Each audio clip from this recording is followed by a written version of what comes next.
First and foremost, I'm really excited to be here with you all today. Growing up, I grew up in New York with my family and my community. We always talked about Tikkun Olam, and the people here in this room really represent that. And impact investing is a topic that I am personally very passionate about, so I'm really excited to speak about it and share a little bit more about it with you here today. So most of us are in this room because we're excited about the buzz that impact investing has created over the past few years and are curious about what that future holds. Some of you have spent a lot of time looking at impact investing, and for some of you, this is the first time that you're really digging into it. And what I want to say is that impact investing is a nascent sector. It's a new way of thinking about how we deploy capital for greater social good, and at any starting point, we can make an impact with it. So we're all here starting this new chapter together about how we can deploy capital for greater societal good. And I want to talk a little bit about how impact investing has been rising in attention. So first and foremost, the term impact investing was coined in 2007 at a convening of the Rockefeller Foundation in northern Italy. And over the past few years, many mainstream investors have begun to enter the field of impact investing. But one thing that's important to note is the concept of deploying capital for greater societal and community good is not new. We've been doing this for decades, for centuries, and thinking about the role of our money in creating some greater good. But what is new is thinking about mainstream capital, not only just maximizing financial return, but including in an intentional strategy to create social and environmental impact. And that's really what's been changing over the past few years. KKR and BlackRock and JP Morgan and UBS really entering the space. And you can see some of the news here.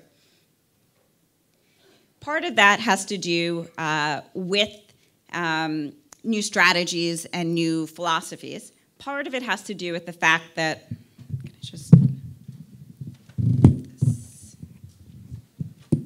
is there a way to, so I can see at the same time? Perfect. The challenge of being petite. Part of that has to do with the fact that the external environment is changing. So things like climate change are affecting the way that we do business. It's affecting the way that insurance companies manage their investments. There are a lot more people who are caring about inequality and the effect of making investments over the long run. A lot of big names have started to talk more about impact investing. So George Soros has mentioned that he's been an impact investor for many years. This past November, Bill Gates embraced impact investing and started to create his own impact investing fund. And as you can see, he's explained impact investing is a powerful model with the potential to build markets and drive change for the people who need it. And then also people like the Pope this past June convened people at the Vatican to talk about impact investing, saying we need to think more about the ethics of the way that we spend money and the way that money can help people alleviate poverty and help people around the world. And quite simply, it's the right thing to do, to care about the impact of your investments. It will be harder for companies to hide the negative impacts of their investments and easier for them to share about the positive impacts. So when you think about the power of social media and blogging and Twitter, pretty soon all information will be transparent about the good that companies are doing and what harmful effects they're having. If you think about Rana Plaza in Bangladesh, if you think about environmental degradation, all of that stuff is going to appear on pictures around Twitter, and people are going to care a lot more about the brand of their investments. So now that we've talked a little bit about why impact investing is becoming more popular and who's getting involved, what is impact investing? So impact investing, quite simply, is a strategy or an approach to intentionally create both financial return and positive social impact that's actively measured. And there are a few important critical parts about that. One is that it's an approach or a strategy that can be applied across asset classes. Second is that you're targeting more than just financial return, you're also targeting social or environmental return. And the third is that it needs to be actively measured. If you're going to measure your financial return, you should also measure your social return or your social impact. Impact investing is a very high bar. It takes extra effort to measure your social impact, to do the due diligence and the screening, more than just a financial return. But usually the outputs or the outcomes outweigh the extra effort. A few other things to keep in mind is that not all investments can be considered impact investments. A lot of people say, when I make an investment, I create jobs. I'm able to have a spillover effect in terms of innovation or access to human capital or raising the level of human capital within my company. So we draw a distinction between investments that have the output of impact, that are impactful investments, and ones that have an intentional strategy that are impact investments. Second is that a lot of people ask about whether there's a trade-off between social and financial return. One thing that we talk a lot about is that there can be virtuous cycles where impact actually fuels your financial returns, and with your financial returns, you can scale your impact more. So when people ask me, is there a trade-off between impact and financial returns? My answer is it depends, in the same way that it depends with many other investments. What sector you target, what geography, and how you design the investment vehicle and the destination. Not all investments that tend to have very high financial return actually achieve that. Some actually don't do well. Same with impact investments. Most impact investments target very high financial returns or moderate financial returns. Some of them target low financial returns in the 0 to 5%. And in that sense, we call them patient capital. But you can't consider an investment that doesn't target a positive financial return an investment. It's philanthropy. So impact investments target high to medium financial returns and hopefully create that virtuous cycle between social and financial returns. Impact investments are part of a family of investing for impact. As I mentioned, impact investing is the highest bar. Often we can think about screens. So responsible or ethical investment is screening out negative impacts, such as you're not going to invest in armed companies, you're not going to invest in extractive industries. And then if you think about a different kind of screen, a positive screen, I want to invest in renewable energy, I want to invest in access to healthcare or education.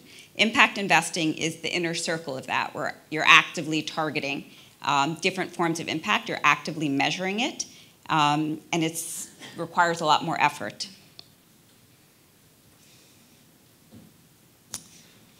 So, we're going to watch a quick video. And thinking about how we're going to serve those needs that both create impact and can be profitable over the long run. And it begins with all stakeholders. So governments can see impact investing through things like social impact bonds or subsidies that attract mainstream investors as a way to do more to serve societal needs with less money. Insurance companies who might be thinking about the effects of climate change on real estate are looking at impact investing as a way to mitigate risk. Banks are increasingly being asked by their ultra-high net worth individuals and wealth holders if they have impact investment products. Private equity funds are seeing this as a way to access new markets, access to healthcare and energy in places like sub-Saharan Africa, Southeast Asia. Aid organizations as well are saying we want to build up markets that create jobs and that create impact. How can we work with local funding institutions and with mainstream investors to get some of those needs addressed? Entrepreneurs are looking to attract and to retain the best clients through having socially responsible products, and also thinking about the talent and that people want to work for companies that have a strong social mission. And then one trend that's playing a very important role in impact investing is next generation wealth holders who want to align their values with money. So as you saw in the video or heard in the video, over the next 4 decades, some $41 trillion will be passed from the baby boomer generation to the millennial generation. And thinking about the values of the millennial generation is going to play a very important role. So 36% of millennials who are born between 1980 and 2000 think that the #1 priority of business is to improve society. 2/3 think that businesses can play a much greater role in social and environmental impact. And specifically within creating environmental and social impacts, 68% think that businesses can do more to address resource scarcity, and 65% think that businesses can do more to address things like climate change. They say that what you think will influence how you act. Without doubt, this will create a greater demand for impact investing in the future. One fact that I've seen that is quite surprising to me is after wealth is generated by one generation of a family, an estimated 60% of that wealth by the end of the second generation is lost, and a staggering 90% by the end of the third. So impact investing becomes a way to have the conversation about what role do we want money to play over the long run within our family and with our future generations. And this is going to be a key driver of impact investing in the private wealth space. So if you're interested in impact investing, what do you do? This is a question I get asked often. So it's very hard to figure out how to make a big play in impact investing if you've never done it before.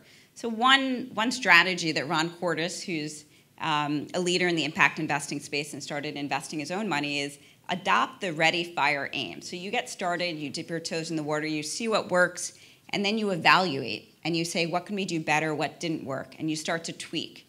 So small experiments and small prototyping, and then figuring out how you can build out a strategy and invest more of your own money. Be visionary, so prioritizing impact over risk. A lot of times when something is innovative, there's risk involved, but taking small steps and figuring out how you can have the maximum impact and innovate, and then keep risk in the back of your mind, but don't let that be the barrier. Be patient, because social impact takes a longer time horizon than just returns. So measuring your impact, evaluating it, and then adjusting the strategy.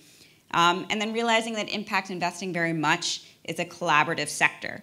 So thinking about what role government can play or aid organizations in co-investing or co-investing with other family offices or other wealth holders.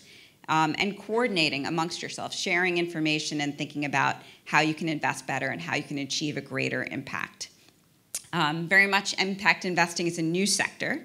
It's going to take a lot of collaboration, and together we can help realize that potential.